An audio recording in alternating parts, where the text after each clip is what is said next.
Hi dear students, welcome to our channel Accountancy in Tamil. இன்னைக்கு வீடியோல 11th standard accountancy chapter 4 உடைய illustration 2 தான் பார்க்க போறோம். இந்த illustrationல opening entry கொடுத்திருக்காங்க. opening journal entries வச்சு நம்ம எப்படி லெட்ஜர் போடுறது அப்படின்றது தான் பார்க்க போறோம்.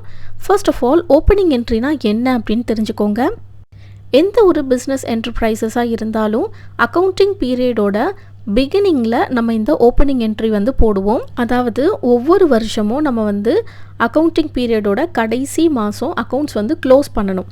ஃபார் எக்ஸாம்பிள் இப்போ நான் ஜான்வரியில் பிஸ்னஸ் ஸ்டார்ட் பண்ணி நான் டிசம்பரில் இந்த ஒரு வருஷம் வந்து எனக்கு கம்ப்ளீட் ஆகுதா, அந்த 1 இயரில் எனக்கு ப்ராஃபிட் வந்திருக்கா, லாஸ் வந்திருக்கா, என்கிட்ட அசட்டில் எவ்வளோ இருக்குது, பேலன்ஸு, அப்புறம் லயபிலிட்டிஸில் எவ்வளோ இருக்குது, என்கிட்ட கேஷாக என் கையில் எவ்வளோ இருக்குது, இந்த மாதிரி எல்லாத்தையுமே நம்ம எக்ஸ்ட்ராக்ட் பண்ணி பேலன்ஸ் ஷீட் வந்து நம்ம போடுவோம். ஸோ பேலன்ஸ் ஷீட்டை வச்சு, அதாவது லாஸ்ட் இயரோட க்ளோசிங் பேலன்சஸ் எல்லாமே பேலன்ஸ் ஷீட்டில் வரும் இல்லையா, ஸோ அந்த க்ளோசிங் பேலன்சஸ் தான் இப்போ கரண்ட் இயருக்கு நமக்கு ஓப்பனிங் பேலன்ஸாக கொண்டு வந்து ஓப்பனிங் என்ட்ரி போடுவோம். ஓகேவா?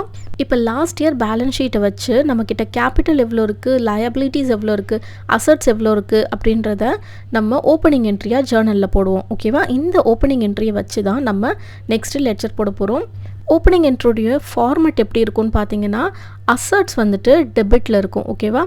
அசட்ஸ் அக்கௌண்ட் டெப்டார் அப்படின்னு வரணும், அண்ட் லயபிலிட்டிஸும் கேபிட்டலும் நம்மளுக்கு கிரெடிட்டில் வரும். ஓகேவா?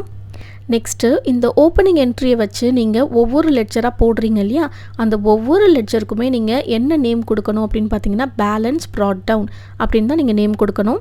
ஏன்னா லாஸ்ட் இயரோட க்ளோசிங் பேலன்ஸை தான் நம்ம இந்த இயருக்கு ப்ராட் டவுன் பண்ண போகிறோம் இல்லையா, ஸோ இதுக்கு நம்ம பேலன்ஸ் ப்ராட் டவுன் அப்படின்னு போட்டால் போதும். டெபிட் சைடுனா டு பேலன்ஸ் ப்ராட் டவுன் போடணும், கிரெடிட் சைடுனா பை பேலன்ஸ் ப்ராட் டவுன் அப்படின்னு போடணும். ஓகேவா? இப்போ ஸ்டெப் 1ல் என்ன சொல்லியிருக்காங்கன்னா, ஓப்பனிங் என்ட்ரியில் டெபிட் சைடில் இருக்கக்கூடிய அக்கௌண்ட்டுக்கு நீங்கள் லெட்ஜர் போட போகிறீங்க அப்படின்னா நீங்கள் டெபிட் சைட்லேயே டு பேலன்ஸ் ப்ராட் டவுன்னு போட்டு அந்த பர்டிகுலர் அமௌண்ட்டை வந்து நீங்கள் அமௌண்ட் காலமில் போட்டுடணும். டேட் வந்துட்டு அக்கௌண்டிங் பீரியடோட ஃபஸ்ட்டு டே வந்து நீங்கள் டேட்டில் மென்ஷன் பண்ணியிருக்கணும். ஸ்டெப் 2 பாருங்கள். ஓப்பனிங் என்ட்ரியில் கிரெடிட் சைடில் இருக்கக்கூடிய அக்கௌண்ட்டுக்கு நீங்கள் லெட்ஜர் போட போகிறீங்க அப்படின்னா சேம் கிரெடிட் சைட்லேயே பை பேலன்ஸ் ப்ராட் டவுன் அப்படின்னு போட்டு அந்த ரெஸ்பெக்டிவ் அமௌண்ட்டை அமௌண்ட் காலமில் போட்டுடணும். அண்ட் அஃப்கோர்ஸ் டேட் வந்துட்டு அந்த அக்கௌண்டிங் பீரியடோட ஃபஸ்ட்டு டே வந்து நீங்கள் அங்கே மென்ஷன் பண்ணியிருக்கணும். யூஸ்வலாக நம்ம போடுற லெட்ஜர் அக்கௌண்ட்ஸ்க்கும் ஓப்பன் என்ட்ரிக்கு நம்ம போடுற லெட்ஜர் அக்கௌண்ட்ஸ்க்கும் டிஃப்ரென்ஸ் இருக்குது. லாஸ்ட் வீடியோவில் லெட்ஜர் அக்கௌண்ட்ஸ் பற்றி நான் கிளியராக எல்லாமே டீட்டெயில்டாக எக்ஸ்பிளைன் பண்ணியிருக்கேன். லெட்ஜர் அக்கௌண்ட்டோட ஃபார்மேட், நீங்கள் லெட்ஜர் எப்படி நோட்டில் போடுறது எல்லாமே உங்களுக்கு டீட்டெயில்டாக எக்ஸ்பிளைன் பண்ணியிருக்கேன். அந்த வீடியோ நீங்கள் இன்னும் பார்க்கலன்னா டிஸ்கிரிப்ஷனில் லிங்க் கொடுக்குறேன், கண்டிப்பாக போய் அதையும் ஃபஸ்ட்டு பார்த்துக்கோங்க. இப்போ நம்ம illustration 2 பார்க்கலாம். Prepare necessary ledger accounts in the books of joy from the following opening entry. இப்போது ஓப்பனிங் என்ட்ரி கொடுத்துருக்காங்க. இதில் என்னென்ன அக்கௌண்ட்ஸ் இருக்குன்னு பாருங்கள். Cash account debtor 45,000, stock account debtor 50,000, Sohan account debtor 35,000, furniture account debtor 50,000, to Ram account 20,000, to Joy's capital account 1,60,000. இப்போது இதுதான் நம்மளுக்கு opening என்ட்ரியாக இருக்குது. இப்போ ஃபர்ஸ்ட் நம்ம எந்தெந்த அக்கௌண்ட்ஸ்க்கெல்லாம் லெட்ஜர் போடுறதுன்னு செக் பண்ணிக்கலாம். ஃபர்ஸ்ட் வந்து கேஷ் அக்கௌண்ட் இருக்குது, second stock account, third Sohan account, fourth furniture account, fifth Ram account, sixth Joy's capital account. So இந்த 6 ஐட்டம்ஸ்க்குமே நம்ம வந்துட்டு என்ன பண்ண போகிறோம், லெட்ஜர் வந்து ஓப்பன் பண்ண போகிறோம். இப்போ ஃபர்ஸ்ட்டு நம்ம கேஷ் அக்கௌண்ட்டுக்கு லெட்ஜர் ஓப்பன் பண்ணிக்கலாம். இப்போ உங்கள் லெட்ஜர் நோட்டில் 2 சைடும் எடுத்துக்கோங்க. 2 சைடுக்கு நடுவில் கரெக்டாக இந்த மாதிரி கேஷ் அக்கௌண்ட் அப்படின்னு போட்டுக்கோங்க. Name of the account mention பண்ணணும், அடுத்தது டெப்டார் கிரெடிட்டார் மென்ஷன் பண்ணணும், அடுத்தது format, date, particulars, JF, rupees. 2 காலம் இருக்கும், 2த்துலேயும் வந்து நீங்கள் ருபீஸ் போட்டுருங்க. நெக்ஸ்ட் டேட்டில் 2017 Jan 1 அப்படின்னு போட்டுக்கோங்க. ஏன்னா அக்கௌண்டிங் பீரியடோட ஃபர்ஸ்ட் டே அதை தான் மென்ஷன் பண்ணியிருக்காங்க.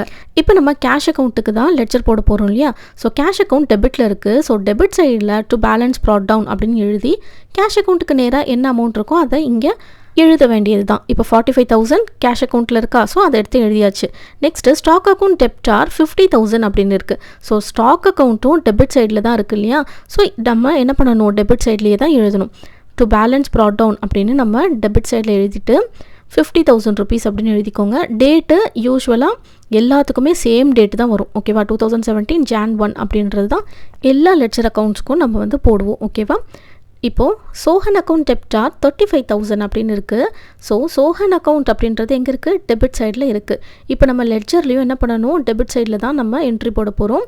டு பேலன்ஸ் ப்ராட் டவுன் அப்படின்னு போடணும். இப்போ சோஹன் அக்கௌண்ட்டுக்கு ஓப்பன் பண்ணியாச்சு லெட்ஜர் அக்கௌண்ட்ஸ்.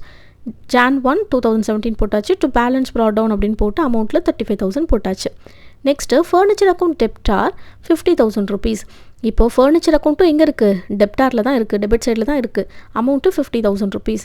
இப்போ ஃபர்னிச்சர் அக்கௌண்ட்டுக்கு நம்ம லெட்ஜர் போட்டுட்டு 2017 Jan 1 அப்படின்னு போட்டு டு பேலன்ஸ் ப்ராட் டவுன் அப்படின்னு போட்டு 50,000 rupees டெபிட் சைடில் போட்டாச்சு. இப்போ நெக்ஸ்ட்டு பாருங்கள், டு ராம் அக்கௌண்ட் 20,000 rupeesன்னு இருக்குது. இப்போ ராம் அக்கௌண்ட் நம்மளுக்கு எங்கே இருக்குது? கிரெடிட் சைடில் இருக்குது இல்லையா? ஸோ ராம் அக்கௌண்ட் அப்படின்றது எங்கே இருக்குது பார்த்தீங்கன்னா தெரியும், கிரெடிட்டில் 20,000 rupees மென்ஷன் பண்ணியிருக்காங்க. ஸோ ராம் அக்கௌண்ட் கிரெடிட்டில் இருக்கிறதுனால நம்ம லெட்ஜர்லேயும் கிரெடிட் சைடில் தான் என்ட்ரி வந்து போடணும். ஓகேவா? இங்கே பாருங்கள், கிரெடிட் சைடில் by balance brought down 20,000 rupees அப்படின்னு போட்டாச்சு. ஓகேவா? Next Joy's capital account 1,60,000. So இந்த ஜாய் கேபிட்டல் அக்கௌண்ட்டும் நம்மளுக்கு எங்கே இருக்குது? கிரெடிட் சைடில் தான் இருக்குது இல்லையா? ஸோ கிரெடிட் சைடில் 1,60,000 அப்படின்னு இருக்குது. இதுக்கு நம்ம என்ட்ரி போட்டுடலாம். இப்போ லெட்ஜர் அக்கௌண்ட் வந்து ஜாய்ஸ் கேபிட்டலுக்கு ஓப்பன் பண்ணியாச்சு. இப்போ கிரெடிட் சைடில் டேட் போட்டுட்டு பை பேலன்ஸ் ப்ராட் டவுன் அப்படின்னு போட்டு 1,60,000 அப்படின்னு போட்டுக்கோங்க. நம்ம யூஸ்வலாக லெட்ஜர் போடுறத விட ஓப்பனிங் என்ட்ரிக்கு லெட்ஜர் போடுறது ரொம்ப ரொம்ப ஈஸி. எந்த நேமும் நீங்கள் மென்ஷன் பண்ண வேண்டாம். ஜஸ்ட் பேலன்ஸ் ப்ராட் டவுன் அப்படின்ற நேம் மட்டும் மென்ஷன் பண்ணால் போதும். எந்தெந்த அக்கௌண்ட் எந்தெந்த சைடு இருக்கோ அந்தந்த சைடில் நீங்கள் அதை அப்படியே ப்ராட் டவுன் பண்ண போகிறீங்க. இந்த சம் உங்கள் எல்லாருக்குமே ஈஸியாக புரிஞ்சிருக்கும்னு நினைக்கிறேன். இதில் உங்களுக்கு ஏதாவது டவுட்ஸ் இருந்தால் கமெண்ட் செக்ஷனில் கேளுங்க. இந்த சம் உங்கள் எல்லாருக்கும் கிளியராக புரிஞ்சுதா அப்படின்றதும் கமெண்ட் செக்ஷனில் சொல்லுங்கள். இந்த வீடியோ உங்கள் எல்லாருக்குமே யூஸ்ஃபுல்லாக இருந்துச்சுன்னா கண்டிப்பாக லைக் பண்ணிவிடுங்க, உங்கள் ஃப்ரெண்ட்ஸ்க்கு ஷேர் பண்ணுங்கள். அண்ட் நம்ம சேனலை சப்ஸ்கிரைப் பண்ணி பக்கத்தில் இருக்கிற பெல் ஐக்கானை கிளிக் பண்ணி வச்சுக்கோங்க. தேங்க்ஸ் ஃபார் வாட்சிங்.